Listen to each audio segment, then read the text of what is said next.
You think a badge makes you the most dangerous man on the block, until you put your hands on the man who's been watching your block for months. On a Wednesday evening on Caldwell Street, Officer Jeffrey Renteria made the kind of mistake that doesn't get buried in a personnel file. He looked at a black man in a gray suit and saw something that needed to be corrected. He didn't see the federal credentials folded in the inside pocket. He didn't see the encrypted case files already bearing his name, his badge number, and his sergeant's signature. And he absolutely didn't see the 4 months of embedded surveillance that had made Special Agent Jonathan Atkins the most methodical and relentless investigator the FBI's Anti-Corruption Division had ever deployed. This is not a story about a bad stop. This is the story of how one arrogant patrol officer laid his hands on the wrong man and watched everything he thought he owned.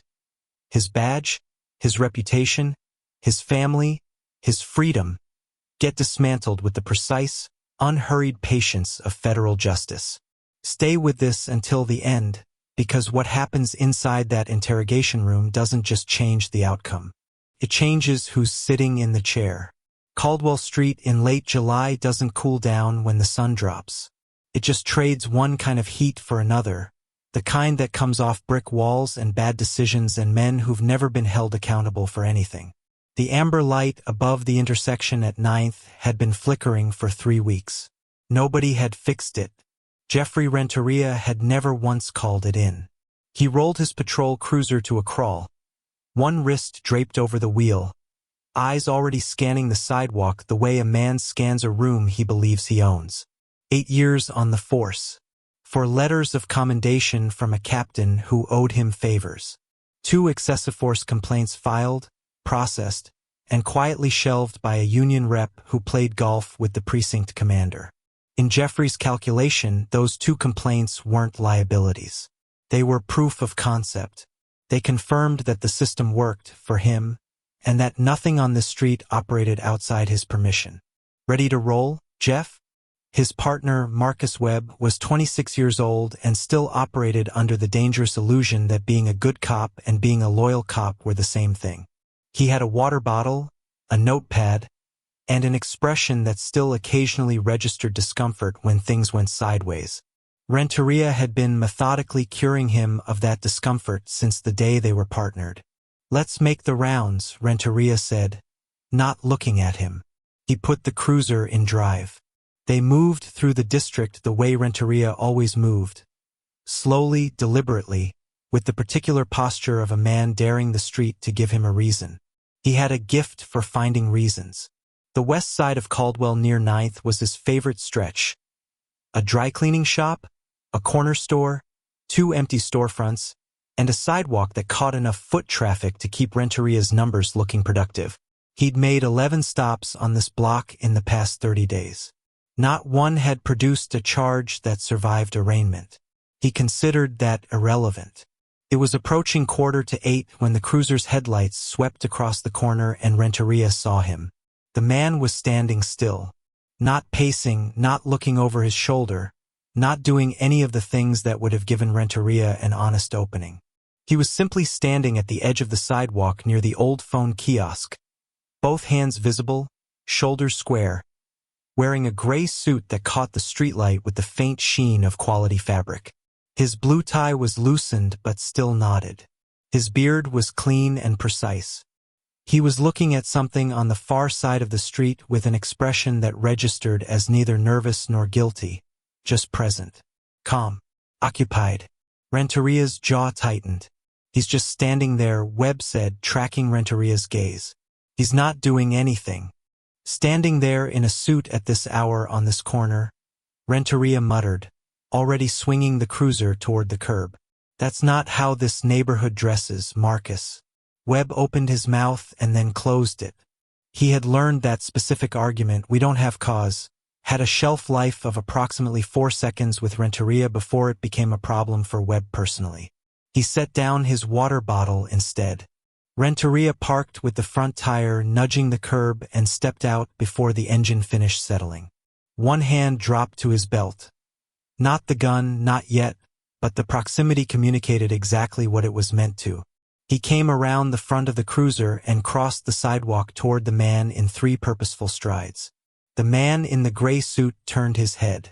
He looked at Renteria the way someone looks at a weather system they've been tracking for a while, alert, assessing, unsurprised. He did not step back. He did not reach for anything. He did not produce the automatic performance of deference that Renteria was accustomed to receiving. He simply looked. "You got somewhere to be?" Renteria said, stopping close enough that the question was less inquiry than demand. "I'm exactly where I need to be," the man said. His voice was unhurried, measured, the voice of a man who chose each word the way a surgeon chooses an instrument. "Officer." He let his eyes drop briefly to the nameplate on Renteria's chest. "Renteria. Is there a concern I can help you with?" "ID," Renteria said. "I don't have it on me at this moment," the man said, "but I'd like to suggest, before this goes further, that you check the left breast pocket of my jacket. There's a credential case. Open it before you make a decision you won't be able to walk back." Renteria heard the cadence of a man trying to run a game. He'd heard 100 variations. The calm ones were usually the most rehearsed. He took one step closer. "I'll tell you what you've got in your pocket when I decide to look," Renteria said. "Right now, what you've got is 30 seconds to give me a reason not to put you against that wall." The man in the gray suit looked at him for a long moment. Something moved behind his eyes. Not fear, not anger, not the scrambling calculation of someone trying to de-escalate a bad situation. It was something quieter and more dangerous than all of those things. It was recognition. "Officer Renteria," the man said, his voice dropping just slightly. "I'm going to ask you one more time. Check the pocket." Renteria's hand moved. Not toward the pocket. He grabbed the man's lapel and shoved. It was a practiced motion. 2 hands, full weight behind it, designed to send a person stumbling backward and off balance before they could process what was happening. Most people went down. Most people stayed down, at least for the 3 or 4 seconds it took for the shock to clear and the compliance to set in. Jonathan Atkins did not go down. He absorbed the force through his legs, planted his feet, and held. For one fraction of a second, the 2 men were locked in a static tableau. Renteria's hands on Atkins' jacket, Atkins unmoved, the streetlight catching the blue of the tie between them. Then Renteria shoved again, harder this time, with his shoulder behind it, and Atkins' heel caught the lip of the sidewalk curb. He went down.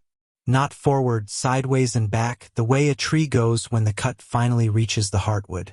His shoulder hit first, then his head, a dull and definitive impact against the concrete that sent a sound across the street that made 3 bystanders immediately reach for their phones. His gray jacket tore at the elbow. The blue tie fanned across the pavement. Renteria stood over him, chest moving, the familiar surge of chemical dominance moving through him like a current. "Stay down," he said. "Don't make this worse than it is." Jonathan Atkins lay still for 2 full seconds. Then he pushed himself up on one forearm, turned his face toward Renteria, and blood from a cut above his eye caught the streetlight as it ran. He wasn't afraid. That was the thing Renteria's brain couldn't reconcile in the moment. The thing that should have stopped him but didn't. The man on the ground wasn't running a calculation of survival. He was doing something else entirely. He was watching, documenting, filing.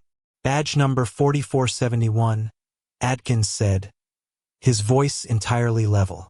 He wasn't speaking to Renteria. He wasn't speaking to Webb, who stood frozen at the front of the cruiser with his hand pressed flat against the roof like he needed something to hold on to. He was speaking to the air, in the direction of a parked sedan 2 blocks east that neither Renteria nor Webb had thought to notice. "I want that on record." Webb moved first.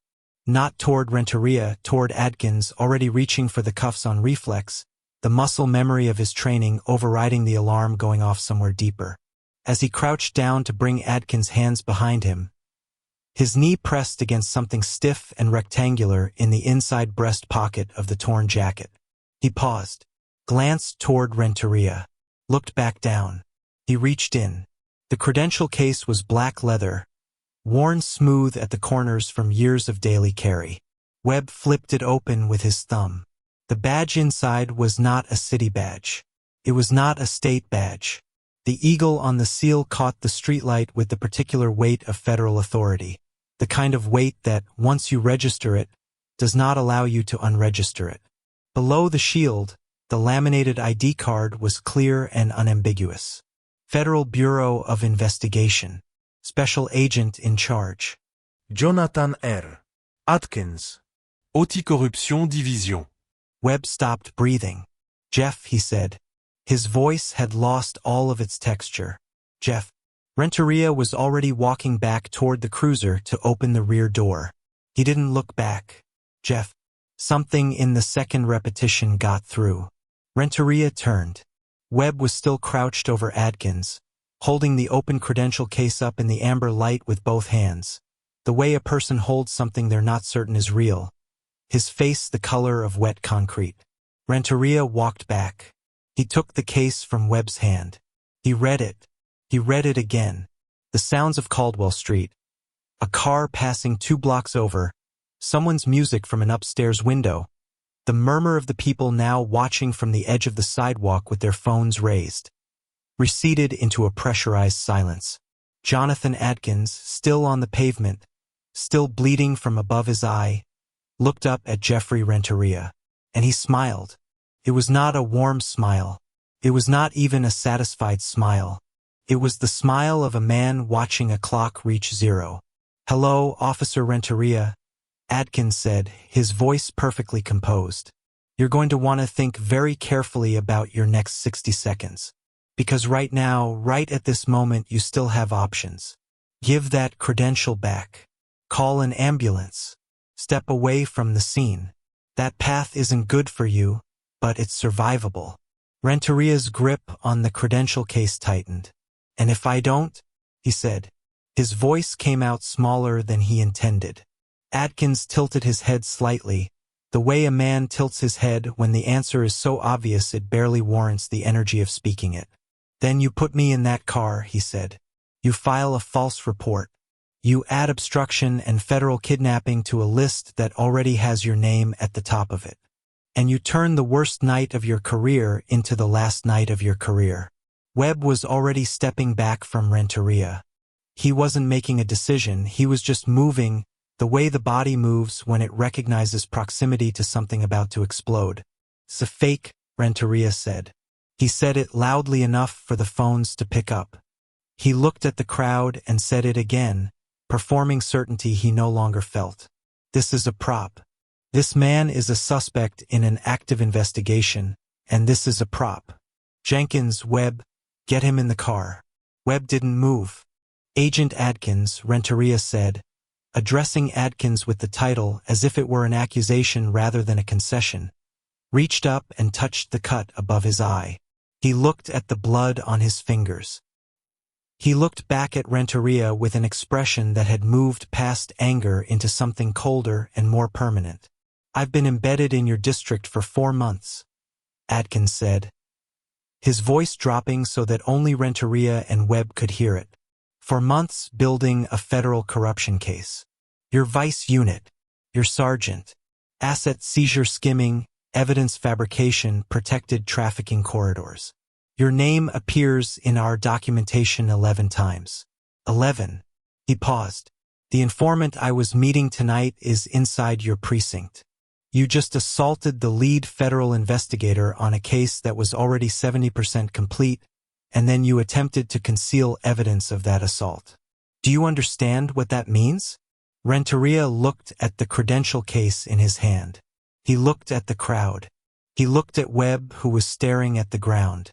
The phone footage was already uploading somewhere. He knew that. The rational part of him that had once known how to be a cop instead of a predator knew exactly what the calculus of this moment demanded. He pocketed the credential case. "Get in the car," he said to Adkins. His voice was flat and mechanical now, the voice of a man who has made his choice and is already working backward from it. "We sort this out at the station." Webb turned away. His hand was trembling as he opened the driver's door. Atkins stood without assistance. He straightened what remained of his lapels. He walked to the rear door of the cruiser and got in without a word, with the particular, devastating composure of a man who has just watched his case build itself one final, irreversible layer. As the door closed, Renteria caught his own reflection in the cruiser's rear window. Flushed, breathing hard, credential case pressing against his ribs from inside his jacket like a heartbeat. The street behind them was still full of phones. Webb pulled out of the curb and onto Caldwell, and as the cruiser turned south toward the precinct, Jonathan Atkins leaned toward the partition between the seats. "Officer Webb," he said quietly, "federal sentencing guidelines distinguish between principals and cooperating witnesses with significant specificity. What's in your body camera right now is either evidence or it's career insurance. That distinction is entirely your decision. I'd make it before you pull into the garage." Webb said nothing. His knuckles were white on the wheel. In the front seat, Renteria stared through the windshield at the road ahead, where the precinct lights were already visible, and felt, for the first time in 8 years, the specific, irreversible sensation of a man who has just locked himself inside a room and cannot find the door. Jeffrey Renteria had been a cop for 8 years, and in that time he had learned one thing above all others. The street had a smell. Not the literal smell, the exhaust, the fried food, the particular staleness of a city block that hadn't been pressure-washed since the last election cycle. He meant the other kind, the smell of who was in charge. And on Caldwell Street, on every block between 6th and 14th, that smell belonged to him. He had 3 commendations framed above his desk at home. He had 2 excessive force complaints buried so deep in the precinct's filing system that even the union rep had stopped mentioning them. He had 8 years of muscle memory telling him that the badge on his chest was both a license and a verdict, and he had never once been given a serious reason to believe otherwise. He rolled the cruiser west along 9th with one hand on the wheel, scanning the sidewalk with the unhurried authority of a man conducting an inspection of his own property. He slowed near the bodega long enough to make the teenager out front pocket whatever was in his hand. He idled at the crosswalk until the group of men near the laundromat dispersed without him saying a word. Small assertions. Daily maintenance. Marcus Webb rode in the passenger seat in the particular silence he had perfected over 6 months as Renteria's partner. The silence of a man who had learned that looking away was not cowardice. It was survival. 2 blocks east, in the shadow of a silver sedan parked tight against the curb, a man in a gray suit closed an encrypted file on his laptop and watched the cruiser's taillights move slowly up the street. He had been watching for 4 months. He was almost done. The man was standing at the corner of Caldwell and 9th like he had been placed there deliberately, which, as it happened, he had. Jonathan Atkins was not hiding. He was not loitering. He was not doing any of the 12 things Jeffrey Renteria had trained himself to read as probable cause. He was simply standing in a gray suit with his hands at his sides, his blue tie loosened 1 careful inch, watching the intersection with the settled patience of a man who had learned long ago that stillness made other people reveal themselves faster than any question could. Renteria pulled the cruiser to the curb anyway. He was out of the car before Webb finished processing the stop, crossing the sidewalk with that particular stride, weight forward, chin up, the physical grammar of a man who expected the world to step aside. He stopped close, closer than the conversation required. "You live around here?" Renteria said. Atkins looked at him, not up at him, not away from him, directly at him, with an evenness that registered somewhere in Renteria's chest as wrongness. "I'm conducting business in the area," Atkins said. His voice carried the texture of someone accustomed to being the most composed person in any given room. "Business." Renteria repeated the word like it tasted bad. "What kind of business?" "The federal kind," Atkins said simply. He let that land. Then, without raising his voice by a single degree, "Officer Renteria, I strongly advise you to reconsider what you're about to do." Renteria heard insolence. He heard a man playing a game he didn't have the standing to play. The audience heard something else entirely. It happened fast, the way bad decisions always do, not with deliberation but with the sudden, irreversible momentum of a man who has never learned the difference between authority and impulse. Renteria's hands moved before his brain finished the thought. Both palms connected with Adkins' chest and shoved, the full weight of 8 years of unchecked certainty behind it, and for one suspended fraction of a second Adkins held, his feet finding the pavement, his body absorbing the force with a trained composure that made Renteria shove harder on pure reflex. The heel caught the curb edge. Atkins went down. He hit the sidewalk the way a building comes down, with a kind of terrible finality, shoulder first, then the side of his head against the concrete, the gray jacket tearing at the elbow, the blue tie splaying sideways across the pavement like punctuation. The sound it made was not loud. It didn't need to be. 3 phones came up simultaneously from the small cluster of people near the bodega entrance. Nobody spoke. The silence was its own verdict. Webb stood at the front of the cruiser with one hand pressed flat on the hood and the other wrapped around his radio, transmitting nothing, saying nothing, doing the precise nothing he had perfected over 6 months of looking away. Renteria moved in to cuff him. Adkins, flat on the concrete, blood already threading from a cut above his eye, turned his face upward. He did not groan. He did not plead. His voice, when it came, was as level as a man reading coordinates. "Badge number 4471, he said. "I want you to remember that." Then his jacket shifted against the pavement, and a credential wallet slid from the inside breast pocket and came to rest near Webb's left boot.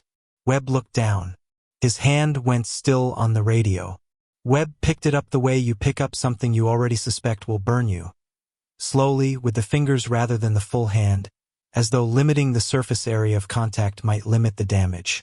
The credential case was black leather, worn at the corners from years of daily carry. He turned it over once. Then he flipped it open. The badge caught the streetlight immediately. It was not a city shield. It was not a transit badge or a municipal ID or any of the other things Webb's brain cycled through in the 2 seconds it took him to read the seal, read the eagle above it, and read the laminated card sitting flush beneath the gold. Federal Bureau of Investigation. Special Agent in Charge. Jonathan R. Atkins. Anticorruption Division. Webb's face went the color of old concrete. "Jeff," he said. His voice had no body to it. Renteria was already moving toward the cruiser to open the rear door. "Jeff." The second time reached him. Renteria turned, walked back, and took the case from Webb's hand with the casual authority of a man who expected all objects in his vicinity to belong to him. He looked at the badge. He looked at the card. He read the title again, Special Agent in Charge, and then read it a third time as though the words might rearrange themselves into something manageable. 3 full seconds passed. The phones were still recording. Adkins was still on the ground, still bleeding, still watching him with that terrible, patient stillness. Then something behind Renteria's eyes closed like a door. He folded the credential case and pressed it into his jacket pocket. "Don't say a word," he said to Webb, his voice stripped of everything except the hard, mechanical need to survive the next 10 minutes. "Not one word." Webb stared at him. "Not one word," Renteria said again, and turned toward the car. The report took Renteria 11 minutes to write, which was 8 minutes longer than usual. He sat at his desk in the precinct bullpen with the credential case pressing against his ribs from inside his jacket and constructed the fiction with the focused, mechanical efficiency of a man building a wall against rising water. Resisting arrest. Threatening behavior. Contraband suspicion. Subject uncooperative. Refused identification. Made physical contact with responding officer. He read it back once, filed it, and went to find Webb. The conversation was brief and conducted in the narrow corridor outside the men's room with Renteria's hand on Webb's shoulder and his voice at a register nobody else in the building could reach. Webb said nothing throughout. He nodded once, which Renteria chose to interpret as agreement rather than the paralysis it actually was. Sergeant Briggs took the call in his office with the door closed. Renteria had done Briggs 3 favors in the past 2 years, the kind that didn't get written down. Briggs listened, exhaled slowly, and told Renteria he'd look into the footage situation. Then he hung up without saying anything that could be quoted in a courtroom. What none of them knew, what the precinct's entire chain of improvisation couldn't account for, was the silver sedan that had been parked 2 blocks east of Caldwell and 9th for 11 weeks. Its radio scanner locked onto the 7th District's operational frequency. Its encrypted uplink active every hour of every shift. 40 minutes after Adkins hit the pavement, a priority alert reached the FBI field office. Assistant Director Carla Nwosu read it standing up. She reached for her phone before she finished the second paragraph, and by the time she dialed the first number on her tactical response list, she was already moving toward the door. Dawn on Caldwell Street came in gray and indifferent, the way it always did, the city resuming itself without ceremony, without memory, without any acknowledgement of what the night had left behind. Inside the 7th District bullpen, Jeffrey Renteria sat at his desk with a coffee he hadn't touched and a story he had been refining for 6 hours. He had the sequence tight now. The language was clean. He had rehearsed the key phrases until they felt like recollection rather than construction. He was almost ready to believe it himself. He didn't hear the SUVs pull up. The first thing he registered was the quality of the silence. The way it moved through the bullpen like a pressure change, conversation stopping mid-sentence, chairs ceasing to roll, keyboards going still. The particular silence of a room that has just understood something. He looked up. Assistant Director Carla Nwosu walked through the front doors of the 7th District Station the way federal authority always walks into a room it already owns, without announcement, without hesitation, with a warrant held at her side like a thing that had already done its work simply by existing. Behind her, 2 tactical agents peeled toward the side exits without being told. 2 more took the rear. Every door was covered. And at Nwosu's left shoulder, in a dark field jacket with a bruise spreading along his jaw and his eyes carrying the particular clarity of a man who had been waiting a long time for this specific morning, stood Jonathan Adkins. He found Renteria's face across the bullpen immediately. He didn't smile. The room was completely silent now. Not the silence of people minding their business, but the silence of people understanding, suddenly and collectively, that the walls they had trusted were no longer load-bearing. At the desk nearest the window, Sergeant Briggs reached up slowly, unclipped his badge, and set it on the desk in front of him without being asked. Renteria didn't move. The federal building's interrogation rooms were cleaner than the precincts. Quieter. The kind of quiet that didn't feel like absence but like pressure, the accumulated weight of every conversation these walls had absorbed and retained. Renteria sat on one side of the table in a chair that offered no comfort and no illusions. Adkins sat on the other side in a chair that looked identical but somehow wasn't, because the man occupying it had slept, had changed into a clean shirt, and had arrived carrying a folder the thickness of a man's closed fist. He was not in handcuffs. He opened the folder without preamble and began, his voice carrying the same unhurried evenness it had carried on Caldwell Street, before the shove, before the concrete, before all of it. 14 months, Adkins said. He turned the first page toward Renteria. Asset seizure payments routed through 3 shell accounts. He turned another. 11 instances of evidence fabrication across 7 separate cases. Another page. 2 protected trafficking corridors operating with active precinct knowledge. Your sergeant's signature appears on departmental logs that directly contradict the field reports filed the same nights. He paused. Your name, he said, surfaces in our documentation 31 times. Not Briggs. Not the vice unit alone. You. Renteria's attorney put a hand on his arm. Renteria didn't move. Adkins closed the folder with the unhurried finality of a man who no longer needed it. What you did last night on Caldwell Street added 3 federal charges to that list, he said. Obstruction, evidence tampering, deprivation of rights under color of law. He let the silence settle. Officer Webb submitted his statement at 6 this morning. The bystander footage was authenticated by 9.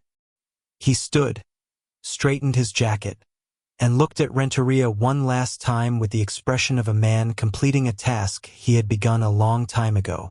"There's nothing left to construct," he said. "We already built it for you." The federal courthouse on Dearborn Street did not care about Jeffrey Renteria. That was the first thing he understood when he walked in on the morning of the verdict. The building's complete, architectural indifference to whatever happened inside it. The marble floors had absorbed 1,000 outcomes. His was simply the next one.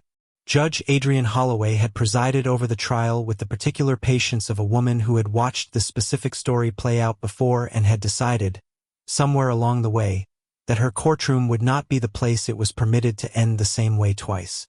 She had sustained objections quietly and overruled grandstanding with a single look. She had given Renteria's union attorney every procedural courtesy the law required and not one syllable beyond it. The union attorney sat perfectly still now, his pen flat on the legal pad in front of him, nothing left to write. The jury forewoman stood. The first guilty landed in the room like something structural giving way. Civil rights violations under color of law. Then the second, obstruction of justice, quieter, almost administrative in its delivery, which made it worse somehow. Then conspiracy, and the forewoman sat back down, and the room processed the arithmetic of what had just been assembled. 18 years, federal custody. The bailiff moved. Renteria turned once toward the gallery, a reflex, the body reaching for something familiar in an unfamiliar moment. His eyes moved across the rows of faces and found no one he recognized. His wife had stopped coming on day 3. His brother had stopped returning calls before that. The cuffs closed. The courtroom resumed its indifference. 2 years inside a federal correctional facility in Pennsylvania teaches a man the precise dimensions of what he no longer has. Renteria had learned the ceiling of his cell, the schedule of the fluorescent lights, the specific weight of days that move without purpose or destination. He had learned to stop expecting letters. It was a Tuesday evening in November when the common room television cycled to the news segment. He wasn't watching it. Nobody watched it exactly.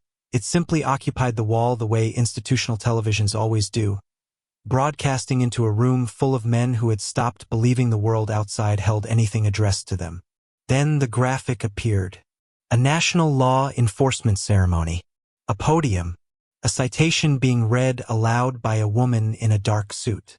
And then Jonathan Adkins. He looked the same. That was the thing that moved through Renteria's chest like a cold current. The man looked entirely, almost aggressively the same. The composed bearing, the clean beard, the expression that gave nothing away and radiated everything. The camera held on his face as the citation concluded, and for 3 seconds the room's ambient noise seemed to thin. Deputy Director of Field Operations. The promotion had come 8 months after the trial. Renteria reached over and changed the channel. Nobody in the common room acknowledged it. There was nothing to acknowledge. On Caldwell Street, 2 blocks from the corner of 9th, a community oversight board had opened its doors in the space where the old dry cleaning shop used to be. The walls inside were clean and unhurried. On the wall nearest the entrance hung a single framed photograph, a gray suit, a blue tie, and a stretch of sidewalk catching the amber light of a Wednesday evening. No caption. None was needed. The night a finger pointed at the wrong man had built something the finger could never have intended. And unlike everything Renteria had constructed, it was still standing. He got his wish, but not in the way he expected. He is remembered as the example of everything a police officer shouldn't be. He lost his freedom, his family, and even his name erased by the very people he tried to oppress. It's a brutal reminder that when you dig a grave for someone else, you'd better dig, too.